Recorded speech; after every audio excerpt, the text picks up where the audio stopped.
Assalamualaikum warahmatullahi wabarakatuh. Semoga kalian dalam keadaan sehat lahir batin dan semoga selalu dalam lindungan Allah Subhanahu wa Ta'ala.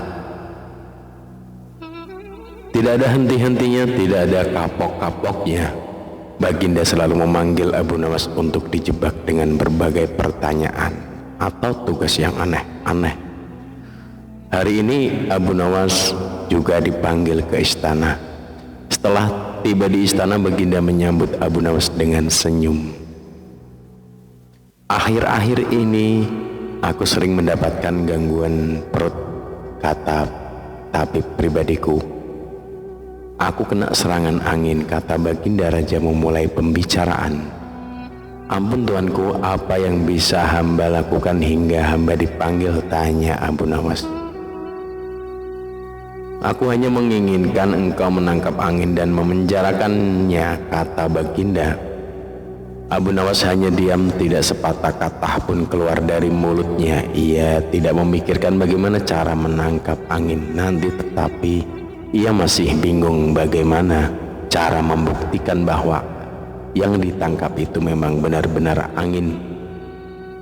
Karena angin tidak bisa dilihat, tidak ada benda-benda yang lebih aneh dari angin.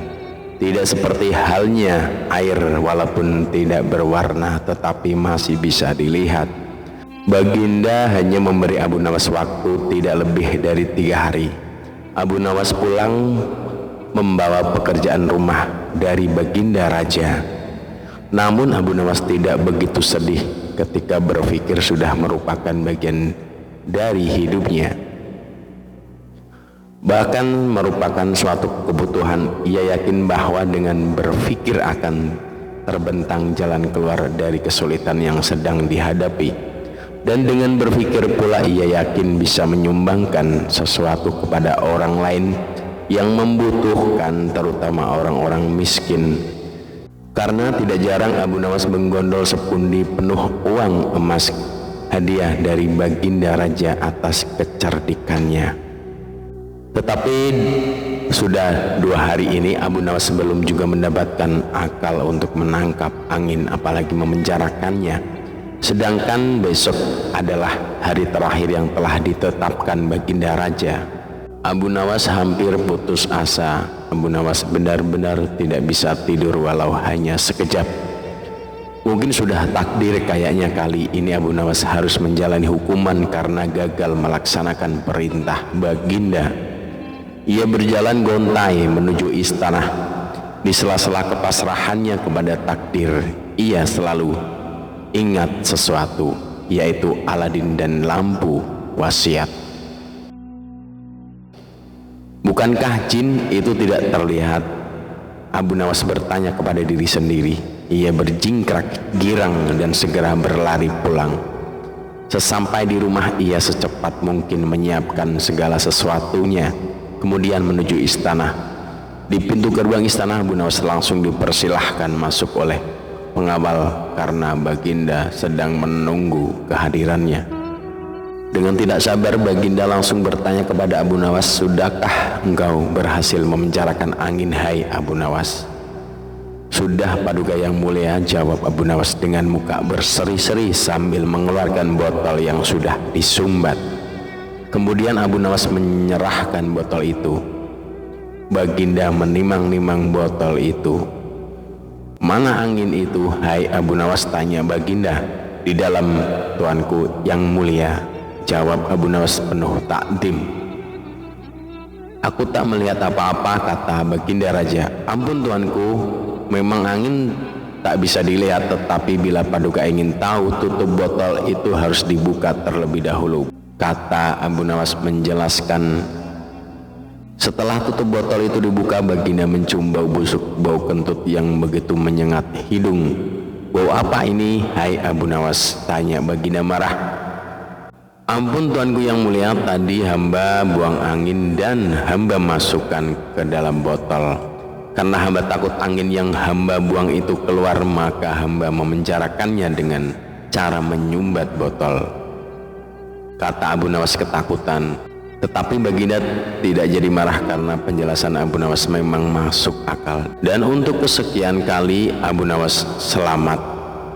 Kisah ini mirip dengan kejadian pada masa Nabi Sulaiman ketika masih muda. Entah sudah berapa hari kasus seorang bayi yang diakui oleh dua orang ibu yang sama ingin memiliki anaknya. Hakim rupanya mengalami kesulitan memutuskan dan menentukan perempuan yang mana sebenarnya yang menjadi ibu bayi itu. Karena kasus berlarut-larut maka terpaksa hakim menghadap Baginda Raja untuk meminta bantuan. Baginda pun turun tangan. Baginda memakai taktik rayuan. Baginda berpendapat mungkin dengan cara yang amat halus salah satu wanita itu ada yang mau mengalah. Tetapi kebijaksanaan Baginda Raja Harun al-Rasyid justru membuat keduanya mati-matian saling mengaku bahwa bayi itu adalah anaknya. Baginda berputus asa. Mengingat tak ada cara-cara lain lagi yang bisa diterapkan, Baginda memanggil Abu Nawas. Abu Nawas hadir menggantikan hakim. Abu Nawas tidak mau menjatuhkan putusan pada hari itu, melainkan menunda sampai hari berikutnya. Semua yang hadir yakin bahwa Abu Nawas pasti sedang mencari akal seperti yang biasa dilakukan, padahal penundaan itu hanya disebabkan Algojo tidak ada di tempat. Keesokan harinya sidang pengadilan diteruskan lagi. Abu Nawas memanggil Algojo dengan pedang di tangan. Abu Nawas memerintahkan agar bayi itu diletakkan di atas meja. "Apa yang akan kau perbuat terhadap bayi itu?" kata kedua perempuan itu saling memandang. Kemudian Abu Nawas melanjutkan dialog. "Sebelum saya mengambil tindakan, apakah salah satu dari kalian bersedia mengalah dan menyerahkan bayi itu kepada yang memang berhak memilikinya?" "Tidak, bayi itu adalah anakku," kata kedua perempuan itu serentak.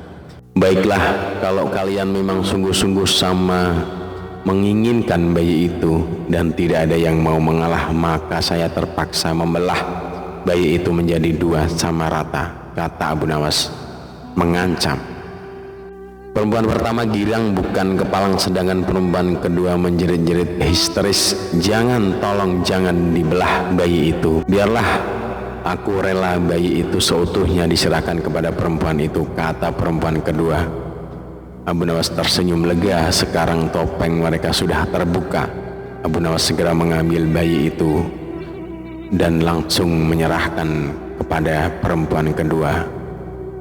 Abu Nawas meminta agar perempuan pertama dihukum sesuai dengan perbuatannya, karena tak ada ibu yang tega menyaksikan anaknya disembelih, apalagi di depan mata. Baginda Raja merasa puas terhadap keputusan Abu Nawas, dan sebagai rasa terima kasih, Baginda menawari Abu Nawas menjadi penasihat hakim kerajaan. Tetapi Abu Nawas menolak. Ia lebih senang menjadi rakyat biasa. Sekian dari saya. Wassalamualaikum warahmatullahi wabarakatuh.